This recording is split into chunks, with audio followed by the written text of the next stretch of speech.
अस्सलामुअलैकुम। इस दुआ के साथ कि आप सब बखैरियत हों। अल्लाह की ख़ास रहमतें, बरकतें और अनायतें आप सब पर मेहरबान हों। मेरी दिली दुआएं और नेक तमन्नाएं आप सब सुनने वालों के साथ हैं।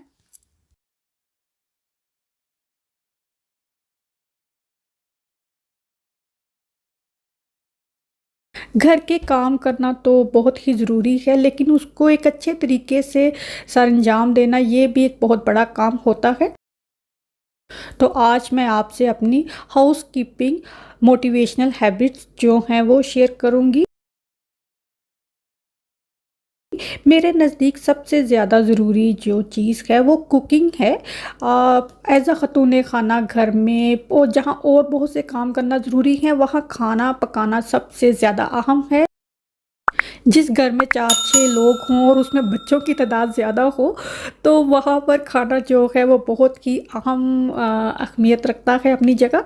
तो मेरे नज़दीक खाना पकाना जो है वो सबसे अहम है, और ऐसा खाना जो सब बच्चे खुश होकर खा लें वो सबसे ज़्यादा ज़रूरी है।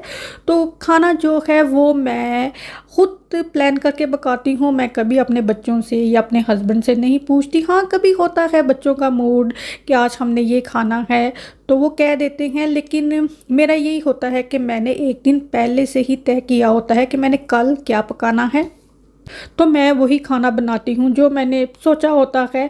सम टाइम ऐसा भी हो जाता है कि आपका कोई नहीं भी खाना पकाने को जी चाहता, but it is very rare.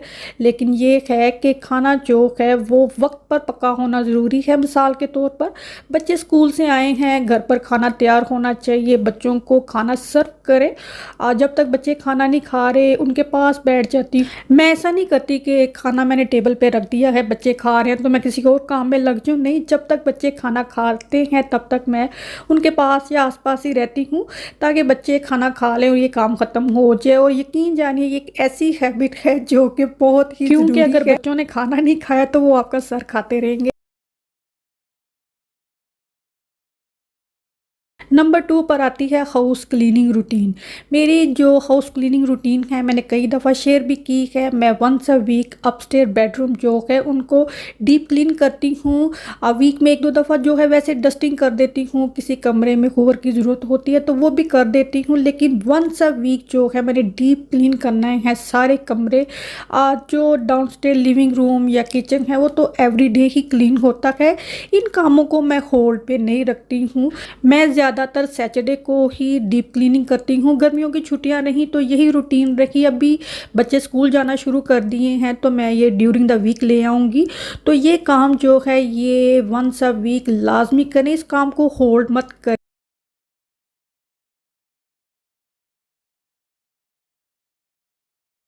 Housekeeping में जहाँ बहुत से घर के अंदर हम काम करते हैं वहाँ पर शॉपिंग भी एक बहुत ज़रूरी चीज़ है। ये भी हाउसकीपिंग में ही आती है। घर से ज़रूरी जो भी चीज़ें हैं वो लिख के रखना या उनको टाइम पर ख़रीदना ये बहुत ज़रूरी है। इसके अलावा जैसे आजकल हर चीज़ आपको वेबसाइट पर मिल जाती है। अक्सर डिफरेंट वेबसाइट पर मैं जो है बैठी रहती हूँ, चेक करती रहती हूँ। बहुत सी अच्छी चीज़ें मिल जाती हैं जो कि घर में कहीं ना कहीं काम आ जाती हैं। तो हाउस कीपिंग के लिए शॉपिंग, चाहे अपने लिए, बच्चों के लिए, घर के लिए, ये बहुत ज़रूरी है। इस पर भी ध्यान देना मेरे नज़दीक बहुत ज़रूरी है।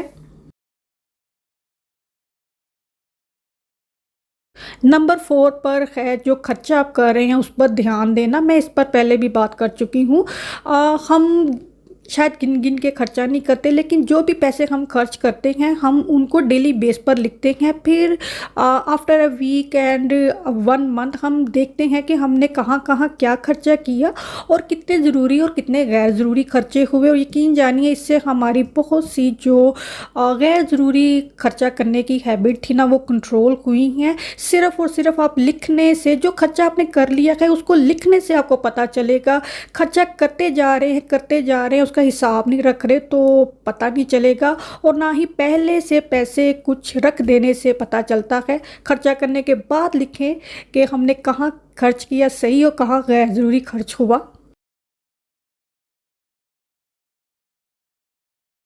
लॉन्ड्री तो हर घर में ही होती है, कपड़े हर कोई धोता है और ये एक बहुत ज़रूरी चीज़ है। जैसे कि हम यहाँ रहते हैं तो हमें यहाँ पर तकरीबन हर रोज़ ही कपड़े जो है वॉशिंग मशीन में डालकर धोने की आदत है, क्योंकि कपड़े कुछ तो सूखने में टाइम लेते हैं और हम बहुत ज़्यादा कपड़े एक साथ नहीं धो सकते हैं। तो ये चीज़ भी हाउसकीपिंग के लिए बहुत ज़रूरी है, ना सिर्फ कपड़ों को धोना बल्कि उन कपड़ों को सही तरह से सही जगह पर रखना।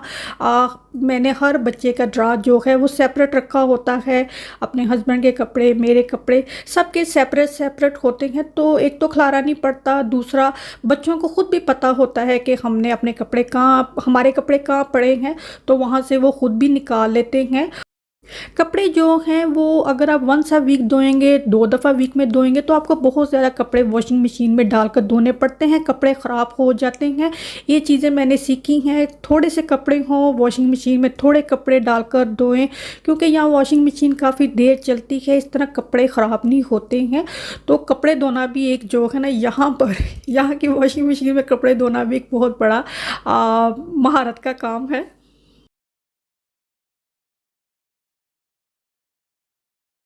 मोटिवेशनल हाउसकीपिंग हैबिट में डिक्लटर को आप नज़रअंदाज नहीं कर सकते। बहुत सी ऐसी चीज़ें घर पर होती हैं, बहुत से कपड़े ऐसे होते हैं जो कि हम नहीं पहन रहे होते, ख़ास तौर पर जो बच्चों के कपड़े होते हैं वो वक्त के साथ साथ छोटे हो जाते हैं। तो ऐसी सूरत में ऐसी चीज़ें जो घर में इस्तेमाल नहीं हो रही, या तो उन्हें चैरिटी में मैं दे देती हूँ या उन्हें मैं फेंक देती हूँ, क्योंकि अभी जैसे गर्मियों का सीज़न ख़त्म हुआ है, बहुत से कपड़े मेरे बच्चों ने इस साल भी नहीं पहने हैं, तो वो मुझे पता है नेक्स्ट ईयर इनको छोटे हो जाने हैं, क्योंकि बच्चे इस एज में है माशाल्लाह, they grow up every year. तो वो मैं बजाय इसके कि नेक्स्ट ईयर तक उसको रखूँ फिर उसको डिसाइड करूँ चैरिटी में देना, तो मैं अभी उसको जो है ना निकाल दूँगी, ताकि एक तो घर से खलारा ख़त्म हो, और बहुत सी हम नई चीज़ें लाते हैं तो पुरानी चीज़ें भी हम रख छोड़ते हैं, तो भी घर में खलारा पड़ता है। ये भी हाउसकीपिंग के लिए बहुत ज़रूरी है।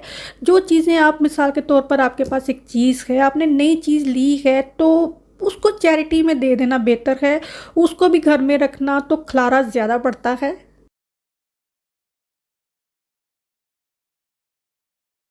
मोस्ट ऑफ़ द टाइम मेरी रूटीन में मैंने पहले से ही सोचा होता है कि मैंने आज ये करना है या कल मैंने ये करना है, इस वीक में ये काम करना है, तो ये चीज़ बहुत ज़्यादा ज़रूरी है। इस तरह आपका काम बहुत ज़्यादा आसान हो जाता है, पहले से प्लान बना कर रखें तो आपके काम बहुत ज़्यादा आसान हो जाते हैं। बहुत से घर की डीप क्लीनिंग के काम होते हैं जो हम एक साथ करने बैठे तो हमारे लिए बहुत बड़ा काम बढ़ जाता है। थोड़ा थोड़ा काम डेली रूटीन पर मैं करती रहती हूँ, तो घर को रोक कर डीप क्लीनिंग करने की मुझे अब कम ज़रूरत पड़ती है। ये बात भी सही है, हम सम टाइम लेज़ी हो जाते हैं। ज़ाहिर हम इंसान हैं, कोई रोबोट तो है नहीं कि हर वक्त मशीन की तरह चलते रहें, लेकिन ये जो सुस्ती है या काहली है ये कभी कभार होनी चाहिए, ताकि इंसान काम से इतना थक जाता है, 1-2 दिन की ब्रेक ले ले और फिर से वो फ्रेश अप हो जाता है एक नए स्टार्ट के लिए। तो ये होती है थोड़ा बहुत वक्त के साथ साथ, लेकिन इसको बहुत ज़्यादा अपनी मिजाज में, अपनी आदत में शामिल नहीं करना चाहिए। और एक और बहुत ज़रूरी हैबिट है मेरी, मैं अपने बच्चों को भी इन्वॉल्व रखती हूँ घर के काम-काज में। बहुत सी चीज़ें मैं बच्चों से भी कहती हूँ चलो ये काम कर लो, अपना कमरा टाइडी अप कर लो। अभी माशाल्लाह मेरी बड़ी बेटी है वो अपना रूम खुद ही टाइडी अप करती है। मुझे उसके रूम की अब छुट्टी हो गई है, उसके रूम में मैं कोई सफाई वगैरह नहीं करती हूँ, वो सारा कुछ अपने कमरे का खुद ही करती है। तो ये कुछ एक मेरी मोटिवेशनल हैबिट हैं जो मैं अपने घर में खुद पर अप्लाई करती हूँ, जो बड़ी जल्दी से मैंने आप लोगों के साथ शेयर की हैं। होप इससे आपको कुछ फ़ायदा हुआ हो। अपना और अपनों का ख्याल रखें। अल्लाह हाफिज़।